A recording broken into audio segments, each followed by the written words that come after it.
Parshas Tetzaveh. This week's Parshas tells us about the Big Day Kahuna, the vestments that the Kohen wore and the Kohen Gadol. And among them is the Choshen, which is translated as the breastplate. Most of the time when you think of a breastplate, you think of something that is solid, a piece of metal, kind of like we refer to the Choshen that's on the Sefer Torah as an ornament. But this breastplate was different. This was woven out of very fine thread that was combined of various types of material, including strands of gold in it. And it was an amma long and a zeres wide. Now, an amma is space from here to here, 18 inches, 24 inches, something like that. It was an amma wide, but it was folded over, kaful. And it was, in it were placed 12 precious gems, different ones, 12 different types of precious stones, and 4x4 configuration. And on the stones was written the names, on each stone, the name of a different tribe, name of a different shevet. This is all from explicitly, everything that I've said so far is explicit in the Torah, Perek Chavches, starting with Tetzaveh. So that's from 28:15 and on. The Choshen was worn, it's called a breastplate because in English, because it was worn on the chest of the Kohen Gadol. Here's the Choshen. I'll flip the page, you'll see one, but this is on the ephod, which is sometimes called an apron. Here's a more detailed view of the Choshen. And you see it has rings at the top and at the bottom, and the ones at the top were connected with gold chains to the shoulders of the ephod. You might call them the epaulets, and with gold chains, and the bottom two rings were connected to the ephod, to the outer vestment of the Kohen Hagadol, with psil tcheles, a thread of blue, purple wool, the same kind that is worn in the tzitzis. Okay. Now, there is an additional, and it says it should be on the Kohen Hagadol's heart. And the heart, as we've mentioned in the past, not only means the physical heart, but it also means the mind. And the Kohen is supposed to think about the children of Israel, who he's serving. He's serving God, but he's serving God on behalf of the children of Israel. Okay, now, we are going to flip to Pasuk Lamed. That's 30. So one of the things that the Torah says is that the Choshen can never leave the ephod. Once it's attached, that's it. It cannot be removed. It's an Isur D'Oraisa. It's a prohibition to remove the Choshen from the ephod. And there is an additional element here. This is in Pasuk Lamed, which is verse 30. It says, V'nosata el Choshen hamishpat, and you place in or on or the Choshen hamishpat, the breastplate of judgment, that's its formal name, es ha'urim ve'es ha'tumim, the Urim and the Tumim. V'hayu alev Aaron v'vo lifnei Hashem, and they'll be on the heart of Aaron when he comes before God. V'nasa Aaron es mishpat b'nei Yisrael al libo lifnei Hashem tamid. And Aaron will carry the judgment of the children of Israel on his heart before God all the time. What is this Urim v'Tumim? It's a matter of considerable discussion. The first question we have to ask, though, is what do you mean as ha'urim ve'es ha'tumim? That's with the hey, the prefix of the hey before Urim and Tumim. That means the Urim and the Tumim. Wait a second, we haven't heard of them before. The hey is the definite article. It's the thing which has previously been identified or which is known.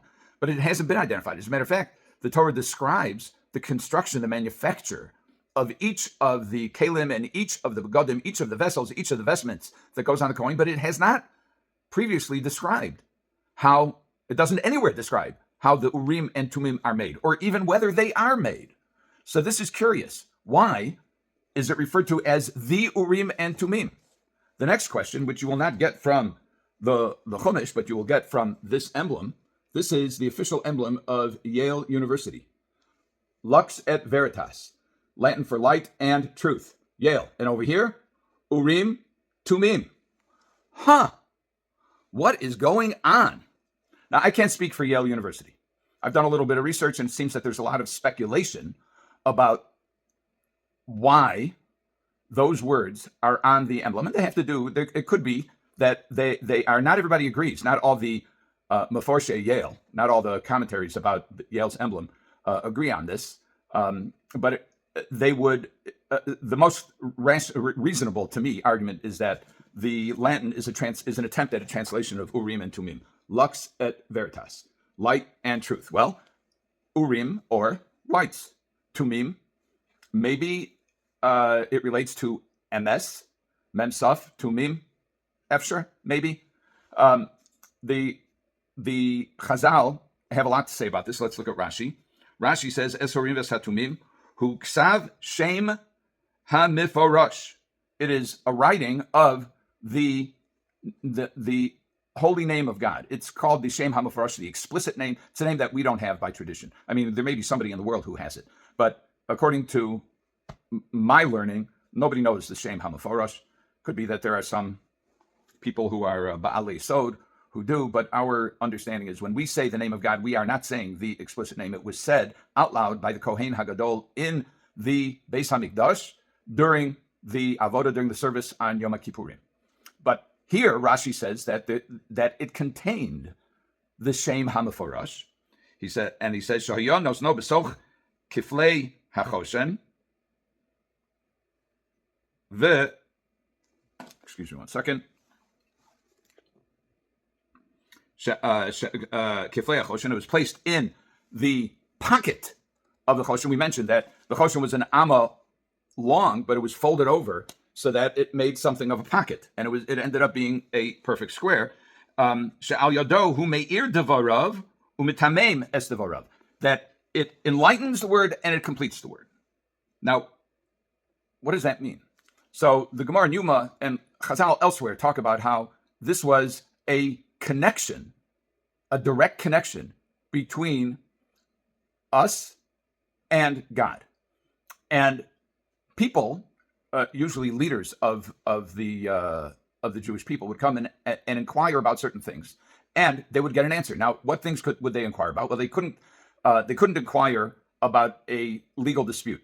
That's not left up to. That's la b'shamayim hi. That's not legal disputes are to be resolved by human beings applying Torah law, not to be divined, if you will, and also not iser v'heter, not whether something is permitted or prohibited. So what was the category of questions that people, leaders, could consult God through the Urim v'Tumim?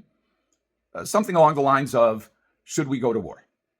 We're talking about a permissive war, not a mandatory war. Milchemes mitzvah is one where you have no choice. You're being attacked. You defend yourself. There are other categories. Milchemes reshus is a permissive war. And let's say it might be useful to somebody in a position where they want to know, should we attack another country? Will we be successful? So how would the Urim v'Tumim respond? It would respond by lighting up letters, individual letters of the names that were derived from the names of the Shevatim, of the tribes. And then the Kohen would have to figure out how they got together. There are some opinions that say that in the time of Hannah, that they wanted to know, what kind of person was she? So the words, the letters Shin, Chaf, Reish, and Hey illuminated. Now, some say that the Urim v'Tumim would illuminate letters. Some say that they would be boltos, they would stick out, they would protrude. But in any event, you have something of a puzzle, a bunch of letters. Now, you could read that to be Shikora, she's drunk. You could also read it as Kishera, she is worthy. Two different meanings, radically different meanings.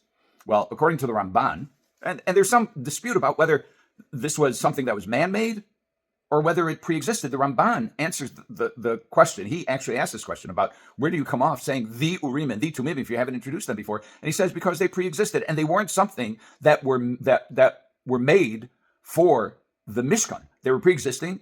Moshe had it. He had possessed it, and it was b'Mesorah from the Almighty. Very powerful core of energy and communication, if you will. And so when they were consulted, the question was presented to the Urim, not loud and not soft, but in a very low voice, the way Hannah prayed, and it would respond. That's the Urim. According to the Ramban, the Tumim inspired a level of understanding in the Kohen that he could take this jumble of letters, and if the Kohen was on the right level, he could actually put the words in the proper order and divine the actual meaning. Now, let's talk for a second about the second question I asked. What are they doing here? What's Urim v'Tumim doing here? I can't tell you what the person who designed this logo had in mind. But if you're talking about study and learning and education, we collect facts.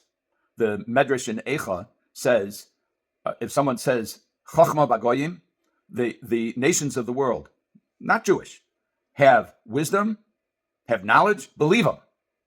There are a lot of very informed, knowledgeable, intelligent, brilliant non-Jews. Ha'omer Torah Bagoyim al Tamin. But if somebody says there is Torah among the nations of the world, don't believe him. Torah tziva lanu, Moshe. We have the Torah. What does the Torah do? The Torah enables us to put all the pieces together. The Torah acts as our tumim. The Torah acts as the organizer of all of these facts. If we can take the facts, we need to know the facts. We need to know them well. We need to master the facts. But the facts can be a jumble, and we don't know what picture they produce. And we have seen in recent years how people can take facts and twist them so that, for example, Israel is accused of genocide. Ridiculous. And with the light of Torah, we can take the facts and we can assemble them and we can make sense out of those facts. The quest of so-called higher education is to learn the facts, to study the facts, and then to assemble them and to synthesize them into a picture that is comprehensive, comprehensible, and the truth. Have a good shot.